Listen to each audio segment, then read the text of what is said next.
अभी की घटना है, कुछ वर्ष पहले की। ठाकुर जी के भोग में एक नियम होता है कि मिष्ठान ठाकुर जी के सामने रखो। अगर आप थाली में भोग लगाते हो तो जो मीठी वस्तु है ना, वो ठाकुर जी की तरफ आगे होनी चाहिए। अब हम लोग तो थाली में भोग लगाते हैं, पर प्रणाली ऐसी है कि थाली में भोग नहीं, संपूर्ण सामग्री ठाकुर जी के आगे रखनी चाहिए। कड़ी बनी है, चावल बनी है, रोटी बनी है, साग बना है, सब भर भर के पात्र लेके जाओ और ठाकुर जी के सामने सब कुछ पधरा दो। मंदिरों में ऐसे ही भोग लगता है, सारी सामग्री ठाकुर जी के आगे धरते हैं, ठाकुर जी को जितना रुचि लगे उतना पावे।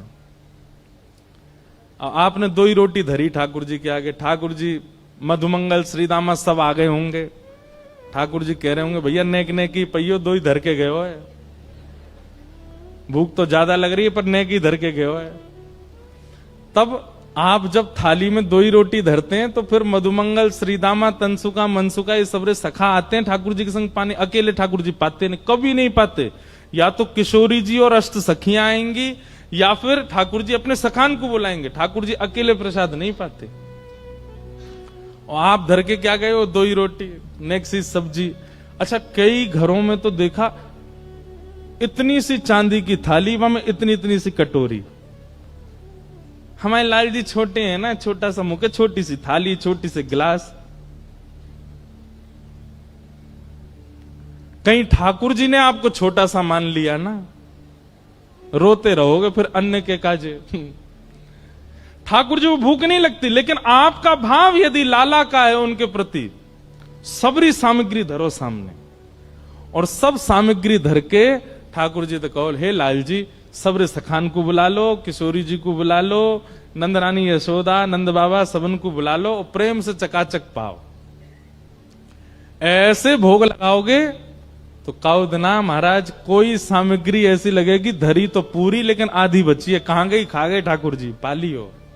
काउदना तो ऐसा अनुभव कराएंगे। तो ठाकुर जी के सन्मुख, जहां ठाकुर जी विराजने उनके सन्मुख मिष्ठान, मिष्ठान के बाद नमकीन, नमकीन के बाद साग, दाल, कढ़ी, चावल, रोटी, ऐसे भोग पधराना चाहिए ठाकुर जी के सन्मुख। तो नाथ द्वार में नवनीत प्रियालाल जी इतने से लड्डू गोपाल, छोटे से, तो उनके सामने भोग पधराया गया। लेकिन जल्दीबाजी में कहा कियो, मीठी सामग्री पीछे धर दई और कढ़ी बिल्कुल सामने धर दई। जहां नवनीत प्रिया जी विराजते हैं सिंहासन पर, बिल्कुल सामने कढ़ी धर दई। और नवनीत प्रिया जी का नियम है, बहुत आनंद वाली कथा है उनकी, वो मंदिर में भोग नहीं लगाते। छोटे से गोपाल जी हैं, अपने सिंहासन पर बैठे, सिंहासन सहित रसोई घर में जाते हैं और रसोई घर में चूल्हा के बगल में बैठ के पाते हैं। क्यों?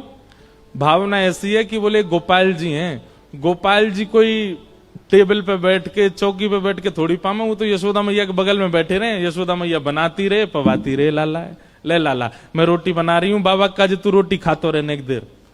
यशोदा मैया चूल्हा पे प्रसाद बनावे और ठाकुर जी बैठे बैठे पामे। इस भाव से श्री ठाकुर जी रसोई घर में जाते हैं, वहीं प्रसाद भोग लगाते हैं। किसी की रसोई इतनी पवित्र हो तो वो ये लीला कर सकते हैं, इतना अवकाश है उनके पास कि वो घर में ही रहते हैं। तो ऐसी एक योजना बनाओ, ठाकुर जी को श्रृंगार मंदिर में, ठाकुर जी का बाल भोग मंदिर में, लेकिन राजभोग दोपहर का जो भोग होता है उसमें ऐसी सुंदर पूरे मार्ग पर गोबर को चौका लगाओ, ठाकुर जी को सिंहासन धीरे से उठाओ और रसोई घर में बढ़िया सुंदर गोबर के चौका लगा के वहीं विराजमान करो और वहीं ठाकुर जी के सामने प्रसादी बना करके फिर ठाकुर जी को पधराओ। सेवा तो बहुत विस्तार की है, लेकिन हम लोगों पे समय नहीं है।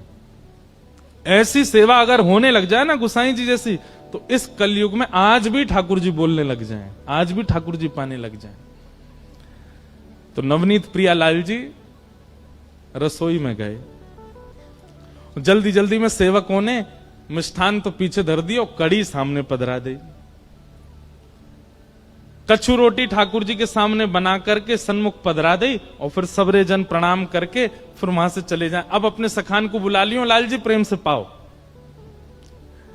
और मंदिर वहां रसोई घर की किवाड़ बंद करके सब चले गए। थोड़ी देर बाद जैसे ही भीतर रसोई में प्रवेश किया तो क्या पाया, ठाकुर जी अपने सिंहासन पे है ही नहीं। सिंहासन पे लाल जी है ही नहीं। अब तुम्हारा झल्ला मच गया, ठाकुर जी कहां गए, नवनीत प्रियालाल कहां गए, सब जगह खोजो कहीं नहीं मिले।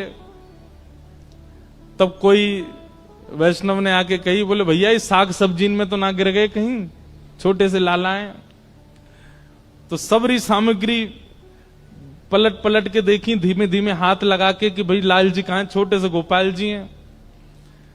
सबरी सामग्री उलट पलट करी, कहीं नहीं मिले। लेकिन जो सिंहासन के सन्मुख कढ़ी इतनी बड़े पात्र में धरी थी, जैसे ही वाकू पलटो सुबह में नवनीत प्रियालाल जी मिल गए। तो जितने वहां पर रसोईया थे और आचार्य जन थे, उनको लगी ओहो लाल जी को कढ़ी इतनी भाई खाई नहीं भाई, मैं कूद गए। बताओ कढ़ी इतनी बढ़िया लगी कि वहां में नहा रहे हैं। और महाराज रसोईया ने कह दी, भैया आप सुनो, आगामी कछु दिना तक कढ़ी को ही भोग लगाओ ठाकुर जी को, इतनी कढ़ी बढ़िया लग रही ठाकुर जी को। अब तो हर दिन कढ़ी बन रही है ठाकुर जी को, कढ़ी कढ़ी, और सामने कढ़ी को ही भोग लगा रहे हैं। 5-6 दिन बीत गए तो जो मुख्य मुखिया जी थे, मुख्य पुजारी, रात में जैसे सोए तो श्री छोटे से गोपाल जी रोते रोते उनके स्वप्न में आए। जय जय कहा भय हो, आप काय को रो रहे हो, लाल जी आप काय को रो रहे हो। छोटे से गोपाल जी बोले, 5 दिन है गए मुंह कड़ी कड़ी पवाए जा रहे हो और कुछ बनाए ना रहे। तो गुसाई जी बोले, मुखिया जी बोले, जय जय वादना आप कूद गए कड़ी में, तो हमें लगी कड़ी बहुत बढ़िया लगे, या हमारे कड़ी को भोग लगा रहे। ठाकुर जी बोले, अरे कड़ी बढ़िया लगे या हमारे ना कूदो, तो तुमने खीर दूर धर दई, मैं तो वह ले वे जा रहा, सो कड़ी बीच में आ गई भाई, मैं गिर गो, मैं तो खीर पावे जा रहा, कहा करूं इतनी बड़ी कुआ जैसी कड़ी बा में गिर गो मैं तो। मुखिया जी के नेत्र सजल हो गए, रात्रि में ही ठाकुर जी को प्रणाम किया, जय जय क्षमा कर दो।